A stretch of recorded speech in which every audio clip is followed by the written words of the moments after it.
Welcome back to our fifth episode of Continuing Dental Education in the US. Today is a very special episode as we are recording in Las Vegas. Happy New Year. Again, this is me, Dr. Noor Daras. And this is Dr. Thad Al-Qaddoumi. Please follow us on Instagram at darasnoor and thair.perio to stay updated with our videos.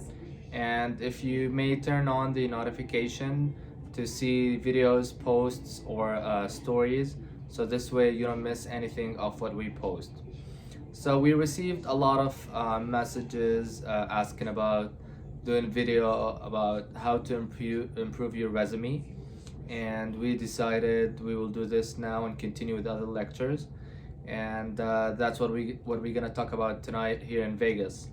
So the first thing we're gonna discuss six main things you can do to improve your resume, and you have to understand that this is a competitive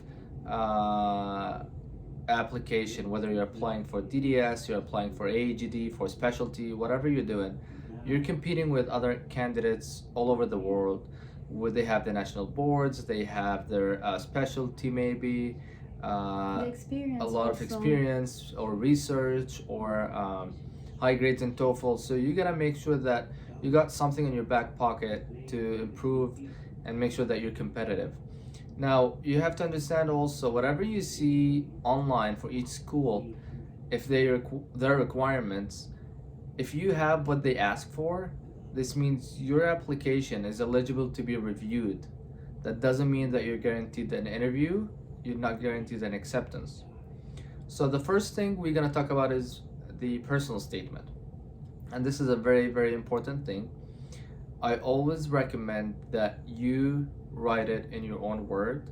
You can give it to someone who is really fluent and really good to just kind of look at it, make sure there's no grammar mistakes, and that it looks good to submit it. But I don't recommend anybody else writing that to you, because the minute they start reading and they see that it is too good to be true, they may not believe that this is your personal statement.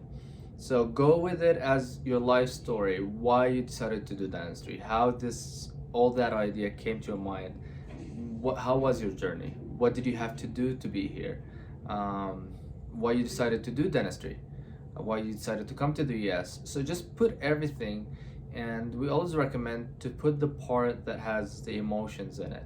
This way you get people's attention. But if you make it like a Shakespeare novel, they're not gonna read that. And it makes their story like different. Yes, Yeah. exactly. Just make it stand out. So this is the first thing. I can't add anything else. I can't help you with anything more. That this is as simple as I can say. I mean, my personal statement, I just wrote exactly my story. Same thing for Noor. We just wrote our story and what happened and why I decided we wanted to do dentistry. Nobody else looked at it. We did not copy anyone. We did not do anything from anyone else. And the second thing I want you to pay attention to is the TOEFL. So I want you to start step by step in your application. So start with the simplest thing, which is the TOEFL. So try to get at least 100, because now the NBDE, we don't have scores for that.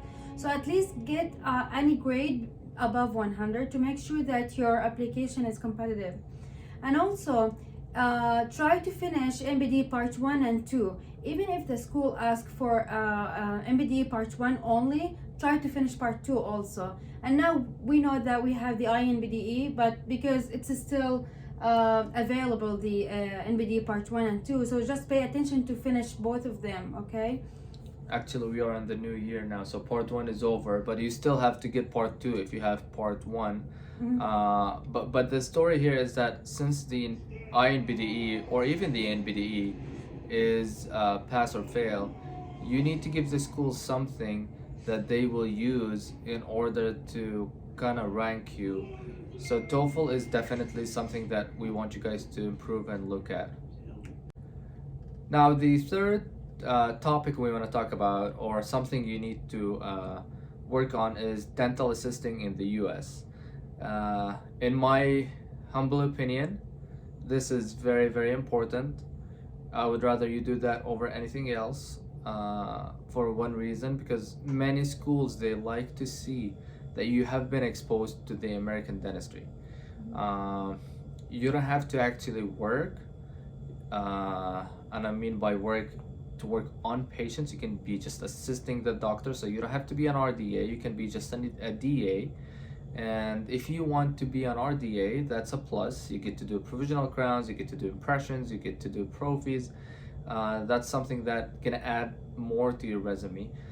We recommend always you check each state requirements for assisting, dental assisting. Um, we also got asked if I want to come and do dental assisting, what do I need to do? Now, the first thing you need to look at, do you have green card? Do you have citizenship? In order to work in the US, you need to be an eligible alien to work, like you have a work visa or you have green card and citizenship. So if you don't have it and you want to do dental assisting, you will be here on your B1, B2 visa, and you will be doing that just like a shadowing. You're not going to get paid, and you can't work on patients. But at least you are there with them. Yeah, and I would still recommend that you do it even if you're not going to be actually working. At least you get to see it. You look at how patient flow is, look at insurances, add it to your resume. This is very important, and we highly recommend that you do that. The fourth point is community service. So I want you to start to look for any opportunity in your country or in the US, dental or non-dental. Just try to do as much as you can to help you in your resume. For example, here in California, we have the CDA and we have the California Care Force. They always have opportunity to help and do anything with them. Yeah, start looking for example, like internationally, there's Operation Smile. That's something you can look at. Anything you can do that would help. Even here, for example, as Dr. Doris mentioned, like the CDA, when they do events, you don't have to be a dentist to help.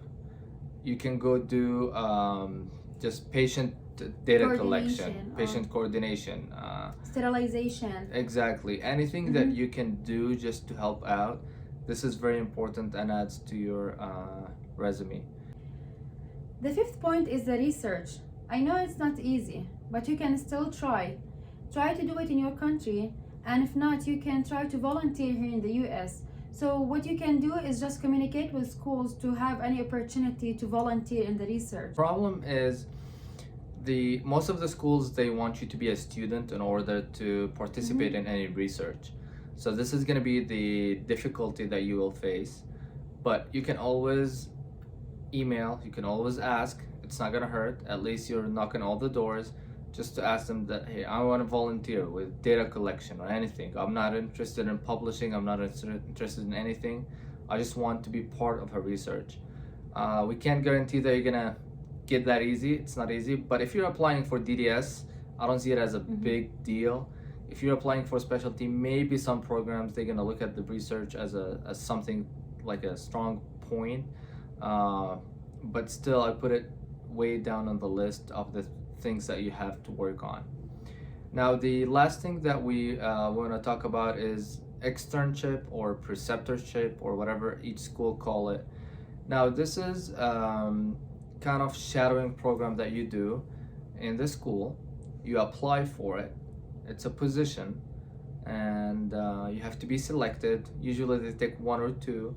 It depends on each school, and you spend a quarter, a 2, a year, whatever you want, but you have to pay for it. And the downside of this, that it's expensive.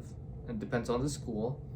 But the good thing about it is you will be sitting with the residents. For example, if you're applying for specialty, you'll be sitting with the residents, attending the lectures. You're going to be with them in the clinic, doing assisting to them. So this is going to give you the chance to be involved. Give you the chance for the director, for the residents, for the faculty, for everyone to see you, see your potentials. If you have potentials and they see that you might be a good candidate, that's going to be a good door to open for you to apply for that school and help you get into that program. But again, as we said, it's an expensive way, an expensive route to take, but if you have the money, do it. This is going to be an easy way to, not an easy way, but one of the ways that you can use to get into dental school. And I think that wraps it up. Yeah. And we want to wish you a happy new year, and hopefully 2021 better than 2020 here from Las Vegas, Nevada. And have a good night. Take care.